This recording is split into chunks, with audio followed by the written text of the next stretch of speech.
ঢাকা ৮ আসনের সম্ভাব্য সংসদ সদস্য প্রার্থী এবং ইনকিলাব মঞ্চের মুখপাত্র ওসমান হাদীকে চিকিৎসার জন্য সিঙ্গাপুর পাঠানো হয়েছে।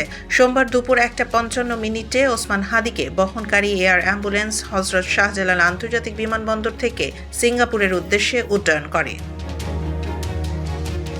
এর আগে বেলা ১:১৫ তাকে এভারকেয়ার হাসপাতাল থেকে বিমানবন্দরের উদ্দেশ্যে আনা হয়। এছাড়াও অসপ্রে এভিয়েশন এয়ার অ্যাম্বুলেন্স পূর্বে সকাল ১১:২০ শাহজালাল আন্তর্জাতিক বিমানবন্দরে অবতরণ করেছিল। এয়ার অ্যাম্বুলেন্সে চিকিৎসক দল ও প্রয়োজনীয় চিকিৎসা সরঞ্জাম প্রস্তুত ছিল। সিঙ্গাপুর জেনারেল হাসপাতালের অ্যাক্সিডেন্ট ও ইমার্জেন্সি বিভাগে তার চিকিৎসার সব ধরনের ব্যবস্থা নেওয়া হয়েছে। প্রধান উপদেষ্টা জানিয়েছেন, তার চিকিৎসা সংক্রান্ত সব ব্যয় রাষ্ট্রীয়ভাবে বহন করা হবে। বর্তমানে তার শারীরিক অবস্থা স্থিতিশীল। দেশবাসীর কাছে তার দ্রুত সুস্থতার জন্য দোয়া কামনা করা হয়েছে। ওসমান হাদী গত শুক্রবার পল্টন এলাকায় গুলিবিদ্ধ হওয়ার পর এভারকেয়ার হাসপাতালে আশঙ্কাজনক অবস্থায় চিকিৎসাধীন ছিলেন।